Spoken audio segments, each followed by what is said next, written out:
In today's lesson, we are going to see the difference between private and public variables.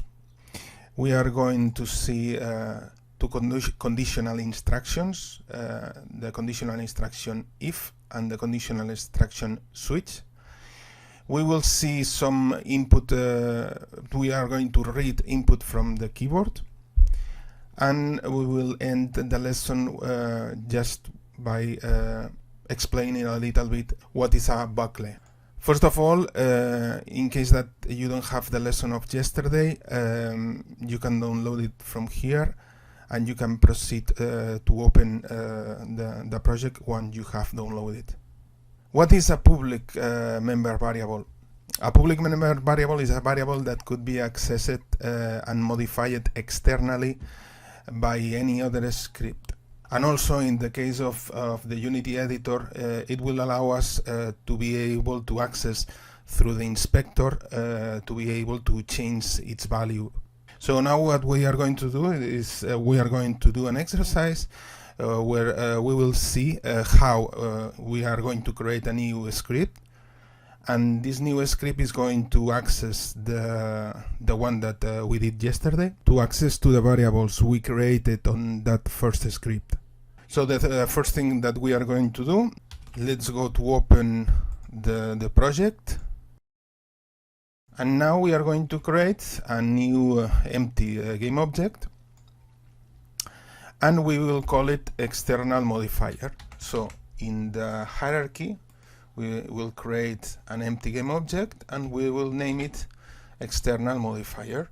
Okay, an empty game object is an a game object that doesn't have anything but the transform component. Next, we are going to create a script called external modifier.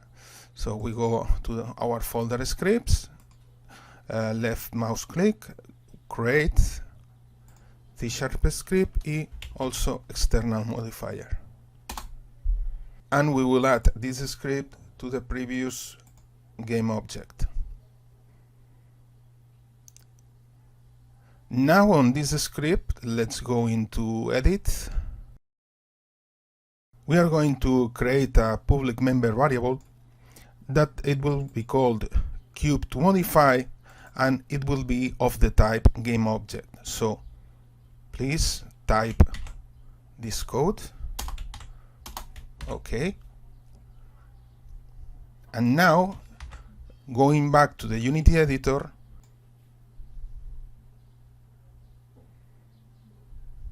we can see that now the variable cube to modify has appeared in the inspector for the selected game object. Okay. We are going to assign to this public variable to a game object of any of the game objects that still has the rotate 3D object script. So we select any of the existing, so cube 1 is a good choice, so let's select cube 1.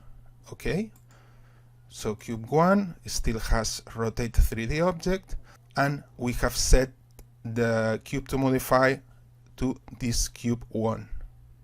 Next, we go back to the code, and on the start method we are going to type the next code.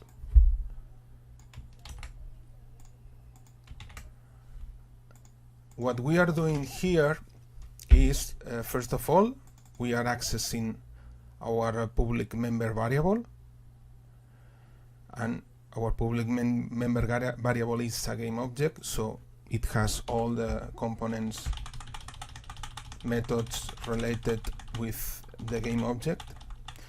And between all these methods, there is this method of get component.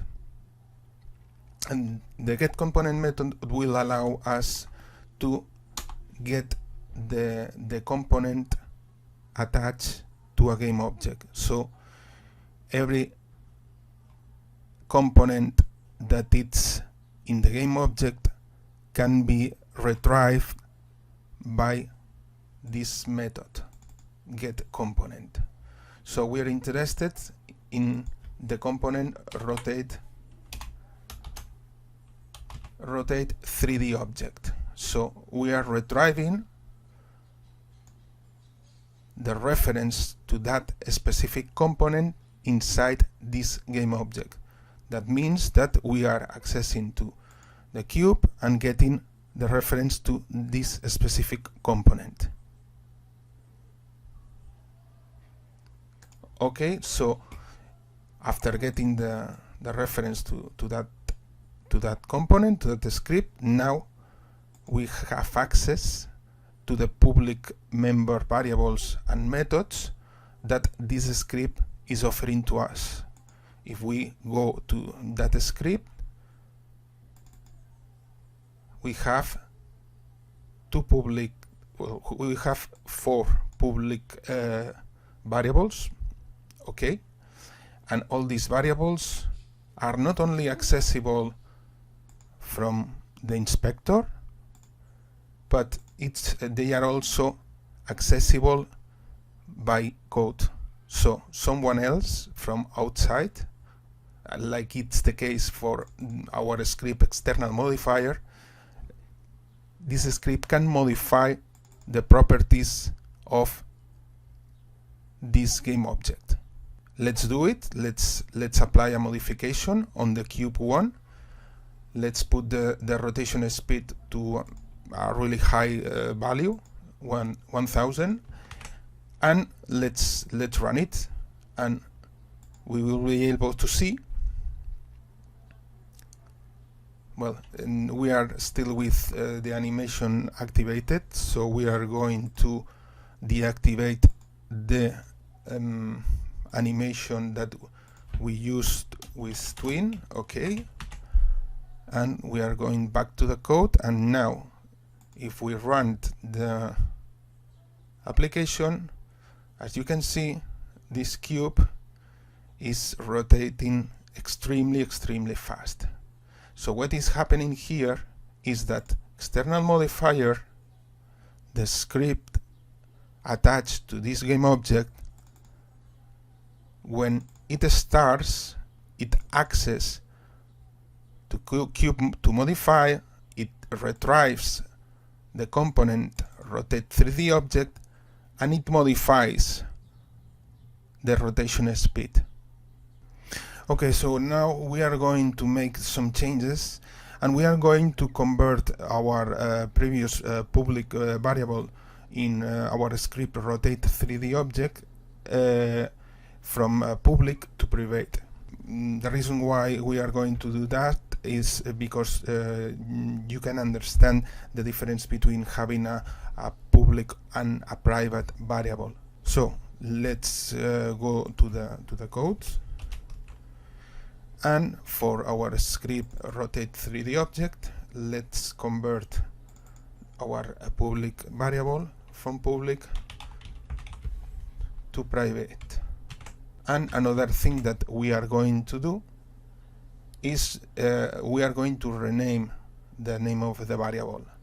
In order to rename this name and all the references that can be used in this name, you have the option to right mouse button and rename.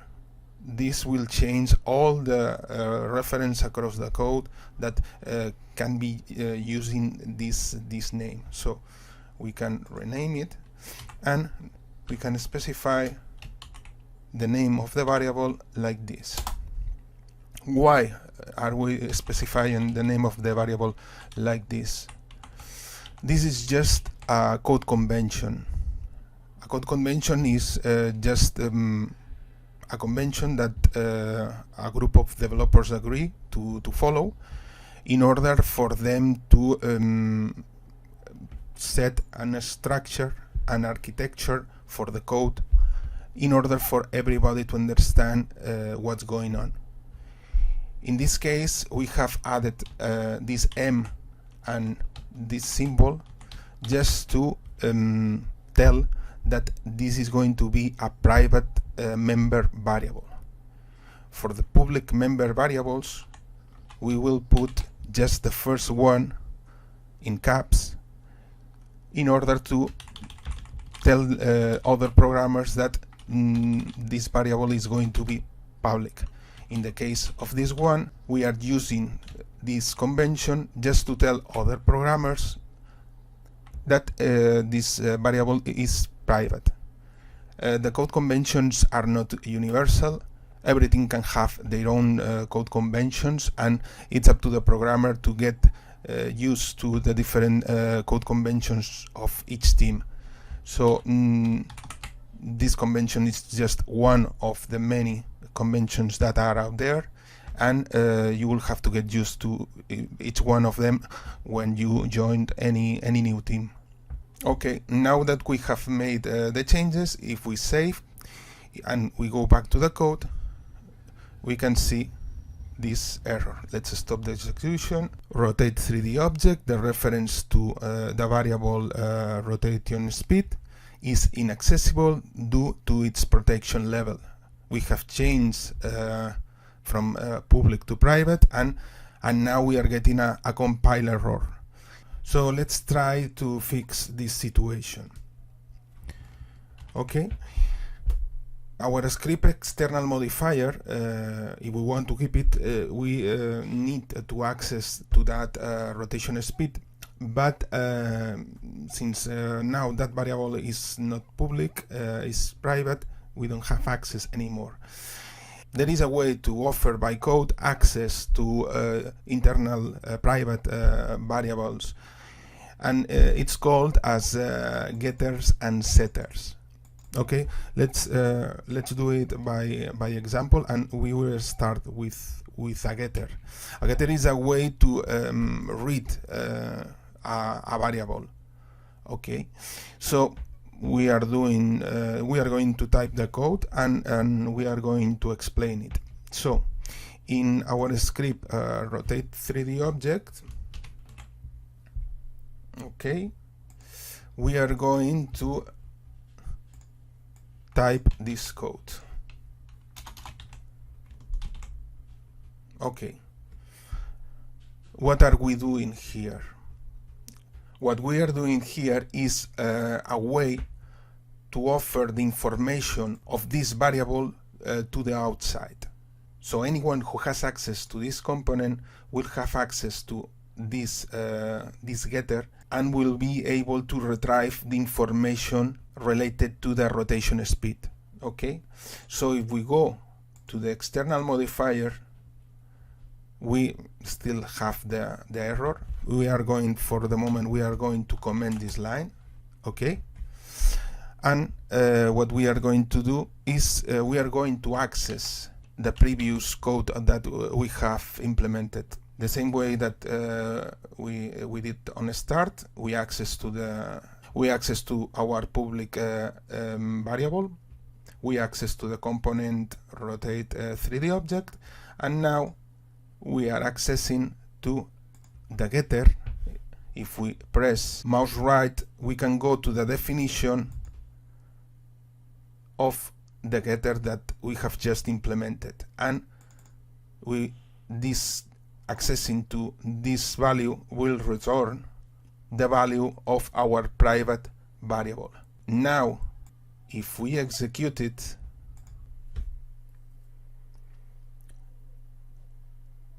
we should see in the console the log message printed on the first line. This log message is the one that we have tell the system to print. Before continue, let's stop for a second to explain about how to display log message in the console.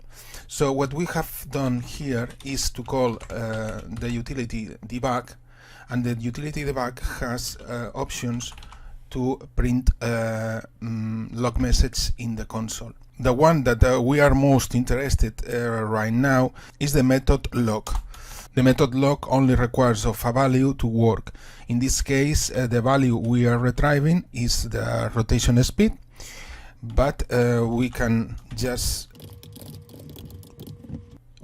print in the console log whatever we need in order to debug our program. In this case, I have added a message, rotation speed, and I am adding to this string the number I am retrieving from here, and the whole thing will be converted to a new string that will contain both this string plus this number. So if we go back to the code, stop the execution, and run again, we will get the message rotation speed equals 25. That is the message we are printing right here. Another important thing that we can learn right now is that how it behaves the update method. As it says in the auto-generated description, the update is called once per frame. That means that in each cycle, in each frame, the code inside the update is going to be run. So that's the reason why when we go to the editor and we play, we are getting, as you can see here, so many messages, because for each frame is printing many times this message. If you want to check the frame rate, there is a section here called stats that if you activate it, you will be able to see the current frame rate. So right now, in average, this message is being printed 400 times for each second. But let's go back to the code, and we are going to restore the line we commented before on the start method. So right now we have a compilation error because this variable is private, and we don't have access to private variables from the outside. So right now the solution should be the same way that we were accessing the getter, but instead we need to assign a value. In order to assign a value, we cannot use the getter. We have to define what is called a setter. In order to define a setter, we are going to do it like this. We are going to go back to the rotate 3D object script, and just below the getter, we are going to add this line of code. We copy the line of code that is set. We open, type our private variable, and we are using the keyword value. This keyword will allow us from the outside to assign a value to this private variable member. So now if we go back to external modifier, we no longer have the compilation error. So right now we will be able to access to the Cube2 modify, get his rotate 3D object script component, and modify its rotation speed. So if we are going back to the Unity editor and press play for the cube 1, the cube that was referenced in our external modifier, we have successfully modified his private rotation speed. You may be wondering why we are doing this, why we are overcomplicating the whole thing.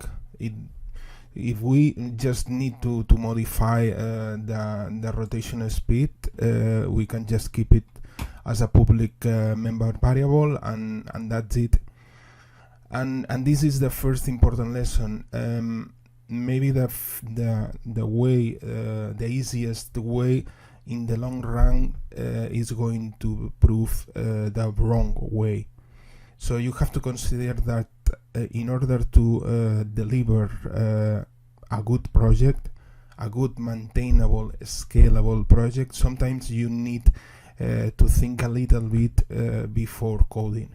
I wanted to stress out with this example the importance to have a little bit of control of what is happening. If we offered the rotation speed as a public variable to any script, we can have undesired behaviors if we cannot keep track of what's going on in the whole program. By this way, we are going to get control over what value is going to have this variable, and how we can control what's going inside this variable, because right here we would be able to control the value that it's going to have. We are going to add a new layer in order to control that the value that we are going to assign to our rotation speed is between a range of values that we consider acceptable. So what we are going to do right now is going back to the code, to the rotate 3D object, and we are going to use our first conditional, an if conditional. Okay, so we are going to type this. We will open character, close character, and we will put this inside, and I am going to explain what is happening here. What is happening here is that thanks to the instruction if, we can evaluate the value that is going to be assigned to the rotation speed. We can check this value, and we can check that this value is between a range of values that we consider acceptable. So right now we are controlling what value we want to set the rotation speed. If we don't consider the value as a right value, we are going to ignore the assignation of this value. So what would happen here is, going back to the external modifier, we try to assign 1000, and when we go right shift, go to definition, when the value is checked in the conditional if, we are checking if the value 1000 is greater than 0 and lower than 90. Since the value 1000 doesn't fit between 0 and 90, this instruction is not going to be executed, is going to be ignored. So right now we are controlling that the value that can be assigned to our rotation speed is going to be between a range of values that we consider as the right values. Now if we try to run the application, we will see that is getting the default value, that is 25. Okay, because when it tries to assign 1000, it cannot change the value. Let's try to use a value that we consider acceptable. So let's stop and let's choose another different value. Let's choose, for example, 80. So we will try to assign 80 to this variable. We will check this value. We will check if the value is above 0. Okay, that's true. And if the value is below 90, okay, it's also true.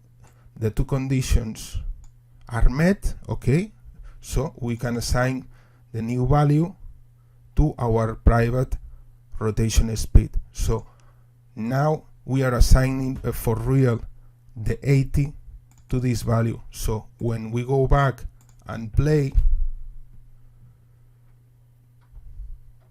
you can see that the speed of this cube has been slightly modified, and it's rotating a little bit faster than these other two are rotating to the speed of 25 degrees every second. Since we have just introduced the instruction if, we are going to explore that instruction a little bit. So as you have seen, the instruction if allows us to evaluate a certain condition. And the instruction if, after this evaluation of this condition, it allows us to select between two options.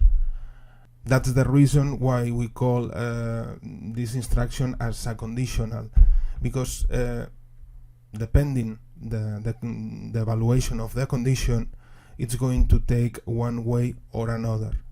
For the example that we are going to do just right now, what we are going to do is we are going to create a new private variable in our rotate 3D object script. Okay, it will be of the type Boolean. The type Boolean has two possible values, true or false. And what we are going to do is just to evaluate the content of this variable, and in the case that the content of this variable is true, we will run this instruction. In the case that the content of this value is different of true, we will take another route. We will take this action. What is the difference between these two actions? These two actions has only one difference, is that the rotation speed is positive here and is negative here. So depending the path that we are going to choose, we will get the rotation on one direction or on the other. Let's code first the private member variable m direction, and then in the update method you will code the if conditional. So depending the evaluation of this condition, we will take one way or the other. So go ahead and type both sections of code.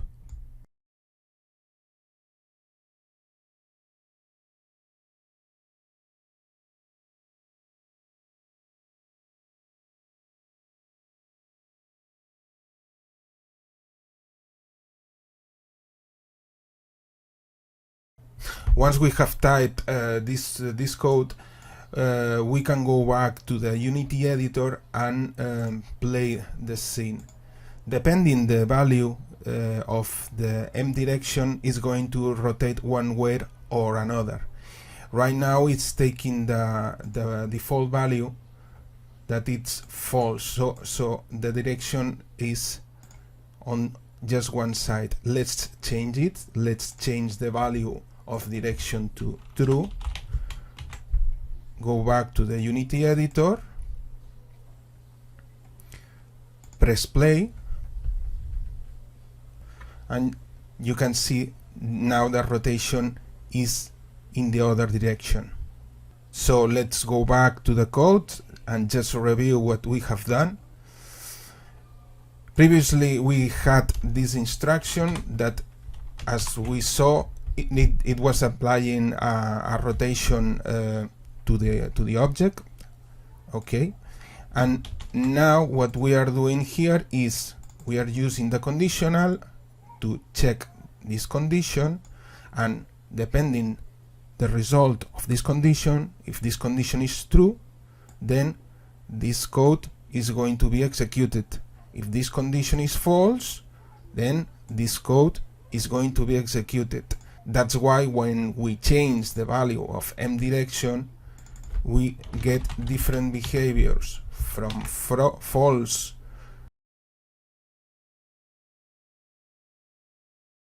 to true.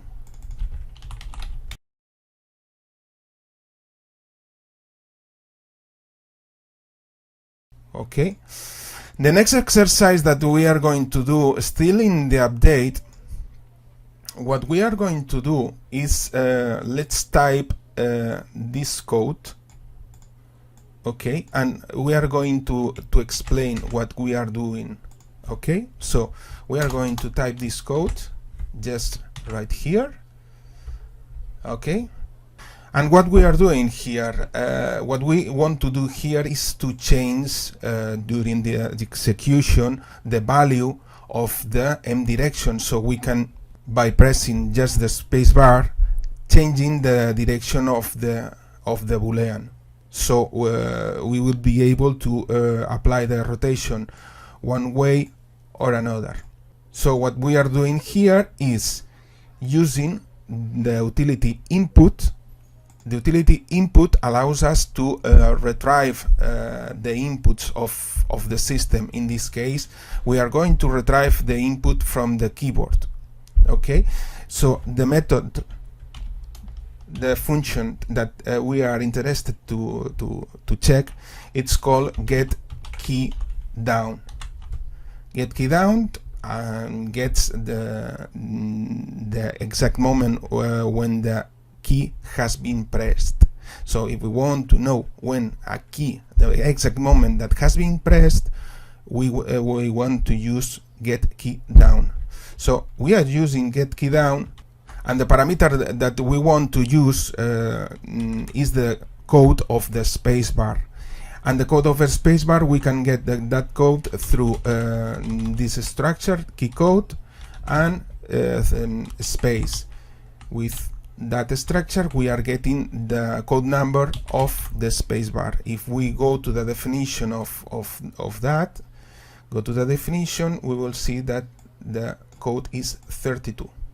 Okay, this is the same that if we specify it here 32, we would be getting the code of the spacebar.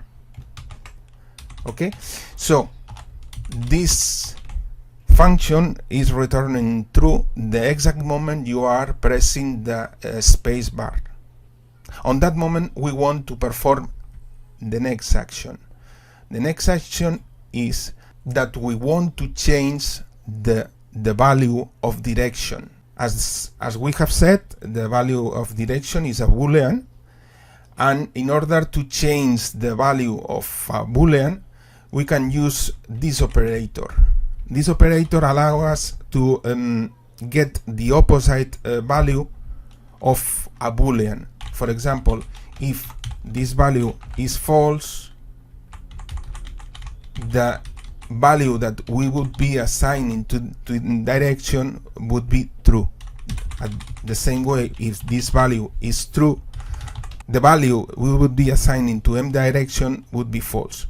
So what we are doing here is that the current value that has direction, we are getting the opposite, and we are assigning that value to our variable.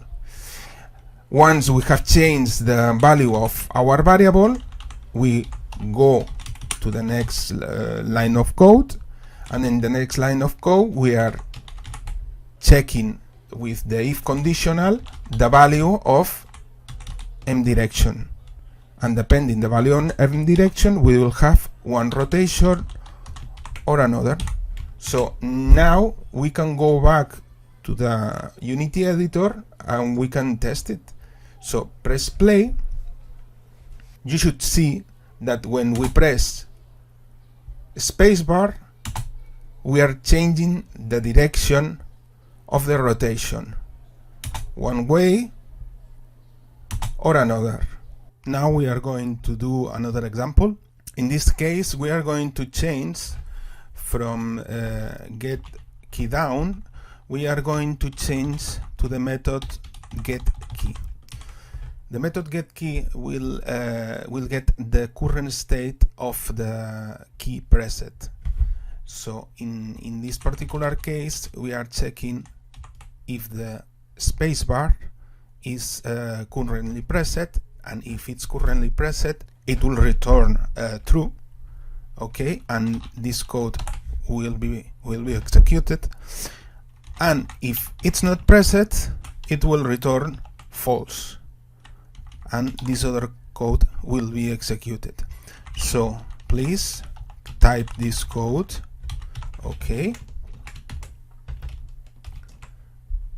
go to the code and we can replace the existing, or you can just comment it and leave it if you want to explore it later.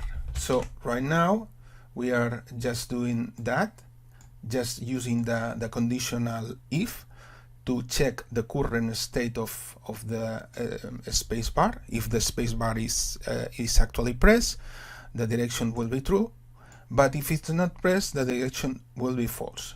So if we save and go to the Unity editor and press play, now I am not pressing the spacebar, so the cubes are rotating in one direction. Now I am going to keep pressed the spacebar, and now I have my spacebar pressed, and the cubes are rotating in the other direction. I am going to release the spacebar just right now, and the cubes are going back to rotate on the other direction. So on this example, what we have done is just to check the current state for every frame, and depending the state of the key, we took one way or another. Aside from the conditional if, we have also the conditional switch. So sometimes it's necessary to decide between more than two possible execution paths, and that's when we will use the switch. So let's go back to the code. Okay, let's comment the code that we have created here. Okay, and we are going to delete the game object external modifier from a scene, so it doesn't interfere with our code. Okay, now on the rotate 3D object script, we are going to create a private member variable of type integer. Okay, so we create private int of type integer mState, and we assign the value 0. Next, what we are going to do is we are going back to our update method. Okay, and in our update method we are going to use our if conditional just to change the previous variable. Okay, so we will use the method, that the function that we have seen that allow us to just to detect the moment that you have pressed the keyboard, and in that specific moment, when it's through this moment, we are going to modify the variable that we have just created. Which value we are going to assign to this variable? We're interested that this variable cycles between 0 and 3. In order to cycle between 0 and 3, what we are doing here is just this first part is about just increasing the variable. So if we forget about this part, what we would be doing here is that each time you press the spacebar, this variable just increases 1 unit. So if the value starts with 0, it's the first time you press the spacebar, you assign this value as 0 plus 1, so it's 1. The next time it's 1, 1 plus 1, 2, 2, 3, 4. You get it. And this part of here is a mathematical operation that will allow us to set a limit in the range of numbers that we can assign to this variable. So we are defining as the maximum range as 4. So after this operation, all the values that are produced by the whole expression would be between 0 and 3. I will share with you some links to some tutorials that will explain you about all these mathematical operations that you can do in programming. Okay, so what we will have here is that this conditional that allow us every time that we press the spacebar, this variable is going to increase 1 unit, and this is going to range between 1 to 3. So every time that it goes beyond 3, it comes back to 0.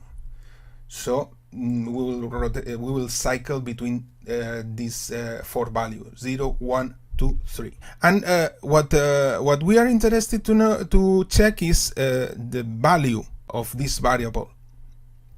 Depending the value of this variable, we are going to do different things. So right now we are going to just copy paste this code, and we are going to explain it. We can comment this section of code, okay, and we can paste just after that the conditional switch. So what's going on here?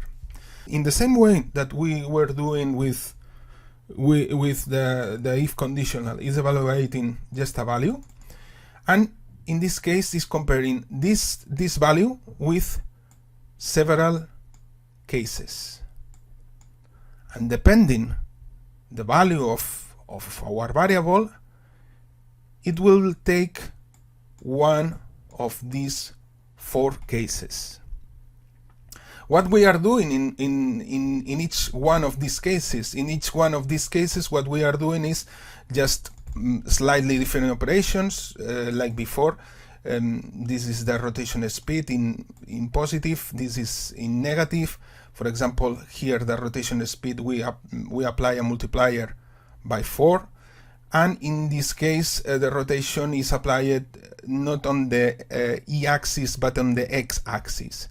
So what we have right here is a way just to evaluate this variable, and depending the value that this variable has, we will take one of these 4 different paths. Okay, so if we save and go to the Unity editor, by default the value of our variable is 0, so the route that it's taking is just the first one. Okay, let's press once spacebar just right now. Now we have pressed spacebar, we have increased the value of this variable, and now we are going to take the second path, the path where the rotation speed was negative. We were rotating in the other direction.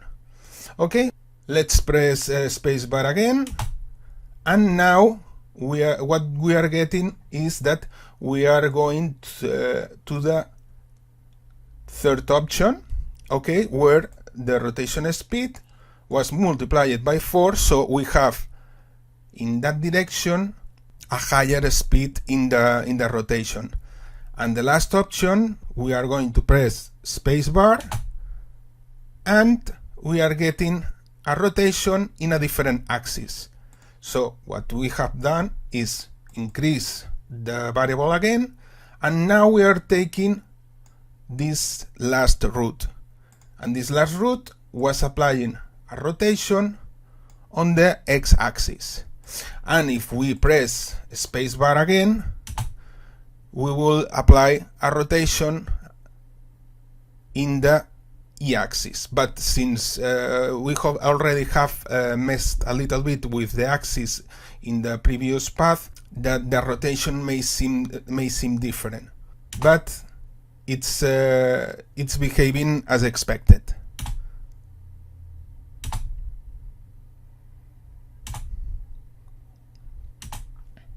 Okay, so what we have seen here is how the switch conditional works.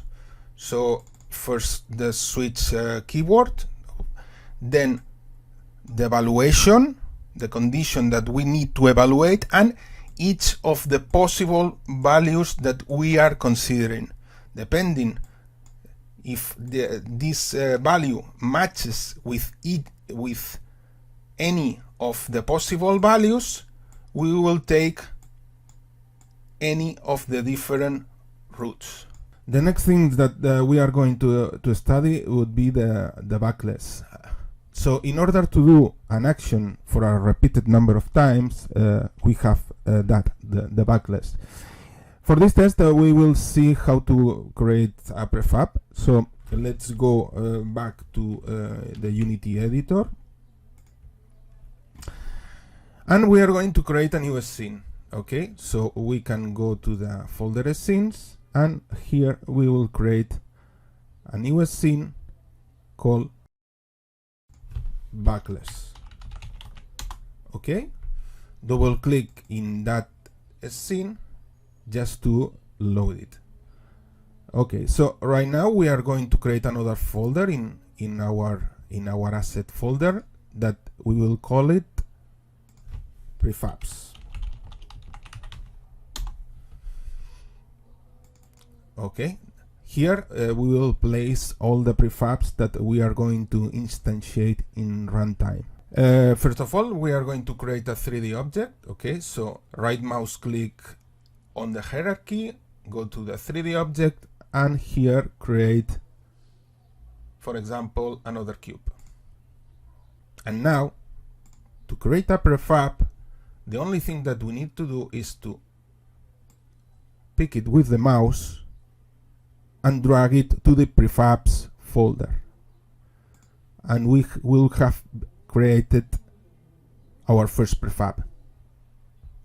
A prefab is a resource, a graphic resource that we can create in runtime. It doesn't need to be in the scene. In fact, right now we are going to delete this cube from the scene, because what we are going to do is just to create cubes in runtime through the script. So next, what we are going to do is just to create an empty game object that we will call it controller. And we are going to create another script. Right mouse click, create a C# script, and call this script controller. Now you can add the component script to the previous game object created. Okay, check that it's there. Good. Now we can go back to edit the script. Double click to go to the script. So here what we are going to do is to make a reference to the previous prefab that we have created, and we will use that reference to create multiple instances of this prefab in runtime within a bucle. Okay, so first let's start for the most basic one, just to create the reference that will allow us to access to the previous prefab that we have created. You just have to declare a public game object and the reference to that prefab. And now back to editor, you can assign to the previous created public variable member the reference to the prefab. Okay, so we have that reference right now, and we are going to use it. How we are going to use it? We are going to type this code, and I will explain it what it does. Okay. Okay, so what we are doing here? What we are doing here is just to use a bucle. In this case, we are going to use the bucle for. For allows us to repeat an operation for a number of times. How does it work? The syntax of for? Well, first the keyword for, the instruction for, and then you open parentheses, and first you declare a variable, a local variable that will be the counter of the number of times that you are going to repeat the action. Okay, So this is just a local variable, just to count. The next parameter would be the limit, the number of times that is going to be executed this instruction. So we will repeat this what it's inside here while our local variable is below 10. Okay, what we want to do is just repeat this instruction 10 times. Okay, so we are just asking if our local variable is below 10, just execute the instruction. Okay, and finally we are specifying for each time these instructions are executed, how much do we increase our local variable. In this case, that means that we are increasing by just 1 unit. If it's clearer for you, you can do it also like this, and even like this.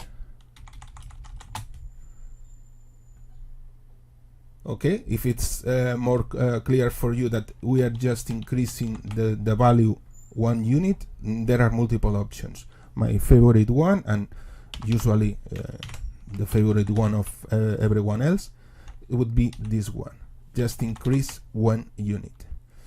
Okay, so that's for the syntax of the for, the declaration of the local counter with initialized the first value.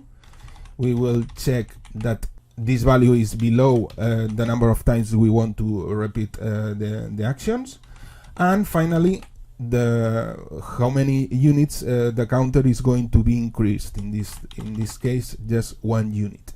Okay, so this is for the syntax of the for.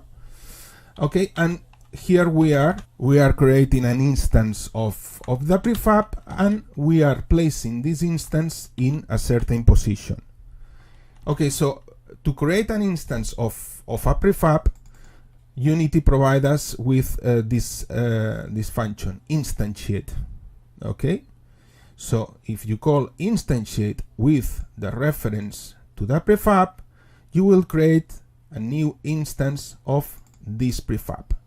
Okay, and you can store the reference to that new created object in a local variable. Okay, so after storing it in a local variable, you would be able to modify that game object in any way you want. You won't be modifying the prefab. The prefab is just the reference, and you are creating a new game object. Okay, okay.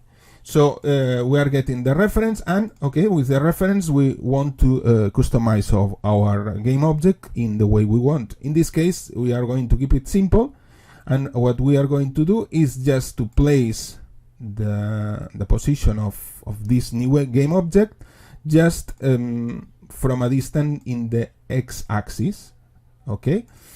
In this case, I am taking the counter as a way to shift each game object created a certain distance.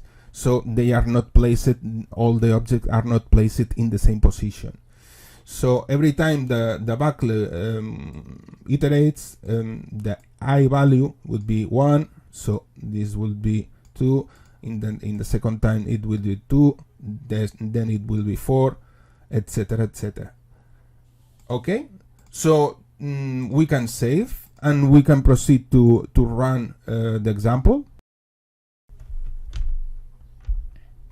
Okay, and as you can see, we have created a number of cubes. If you cannot see the number of cubes on the game tab, just take the reference, the scene tab. Okay, and with the scene tab, well, you can just or move the camera around to better take a look to the whole thing. Okay, so here you can see that we have created our 10 cubes. Okay, let me check. That's here, 10 cubes. We have created the 10 cubes. So the next exercise that we are going to do, we are going to explore a little bit how the structure of the game objects and game objects that are inside another game objects and how they relate each other. So what we are, the first exercise that we are going to do is just to reparent the game objects that we are creating right now, and we are going to make that the parent of all the game objects created are inside the game object controller. Let's run again our application just to remember how it is right now. Application, and you can just see that all the cubes are created just in what we consider root, just in the root of the scene.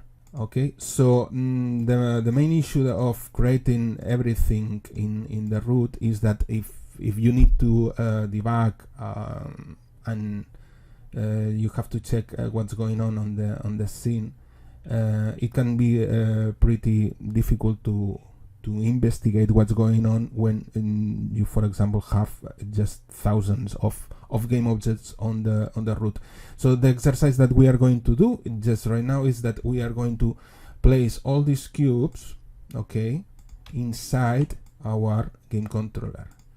Okay, so like this. Right now we have done it just in runtime, and this change nothing. So we are going to do this change just by code.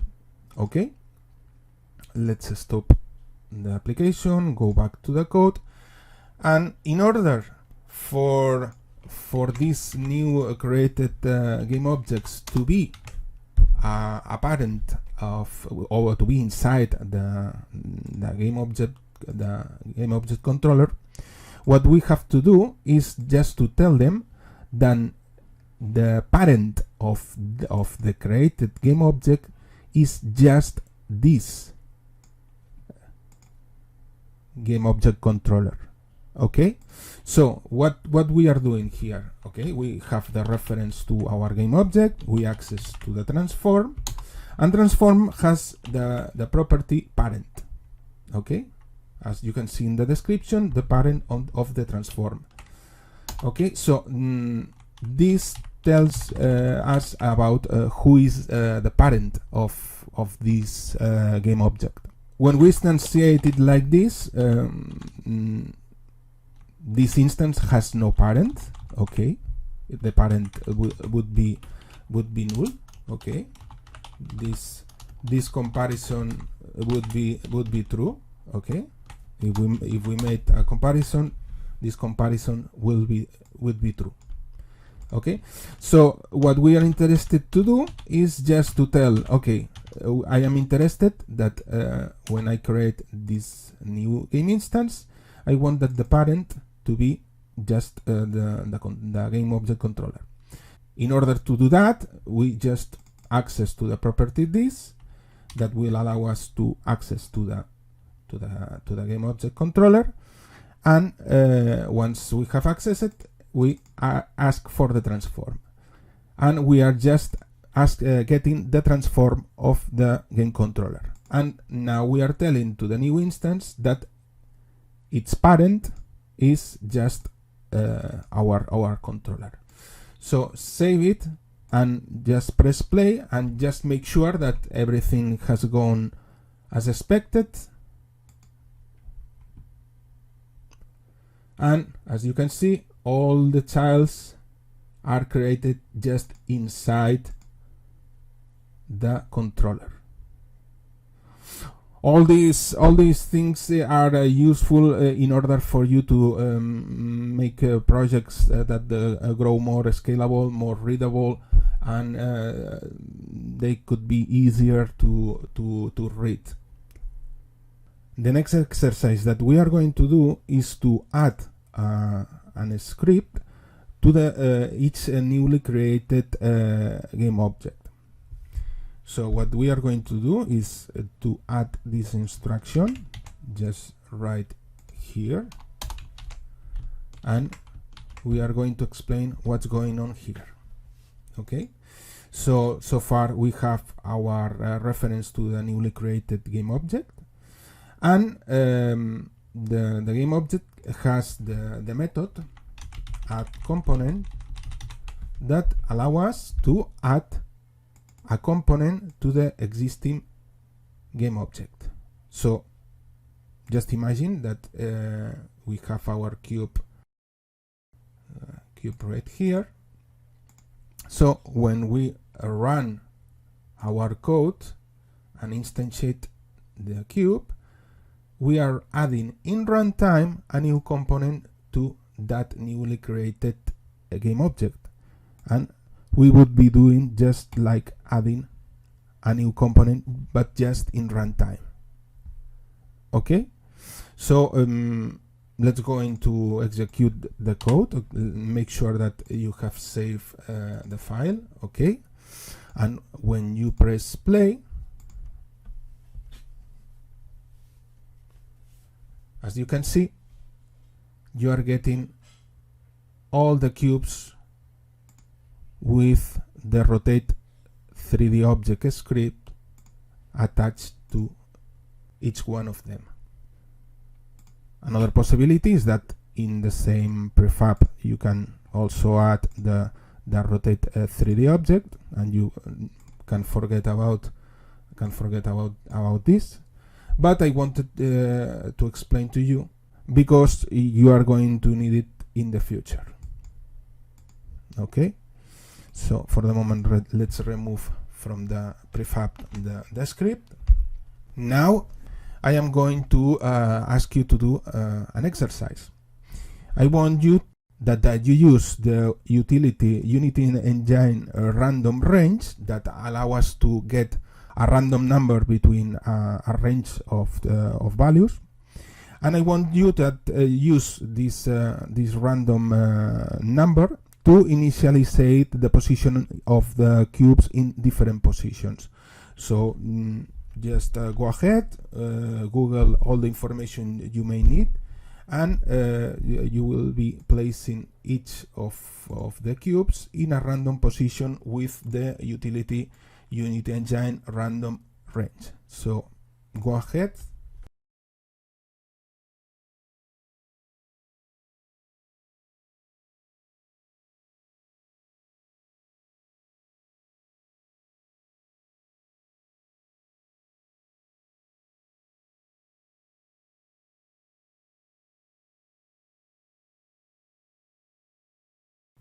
Okay, and once you have done it, if everything is right, let's move a little bit further away the camera in order for us to better see all the cubes created. And as you can see, the cubes have been initialized in random positions, in at least in the values that I have placed the random numbers. We can better display like this because there has been changes both in the y-axis and in the z-axis. Okay, so here you can see how they have been placed in different positions. Play around if you want with higher values. I don't know.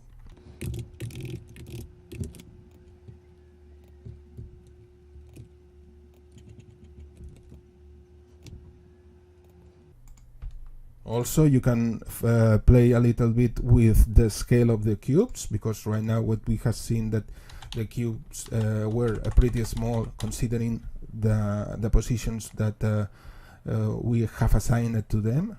So in order to change the scale of the cubes, we have the property local scale, and we can change the local scale. First we will use just a fixed number. For example, let's change it to 5.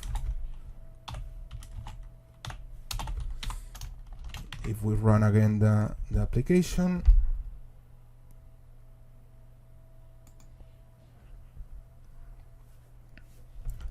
you will see that we are getting different cubes. The cubes are way bigger right now. Okay, Just keep experimenting with the whole thing until you are satisfied.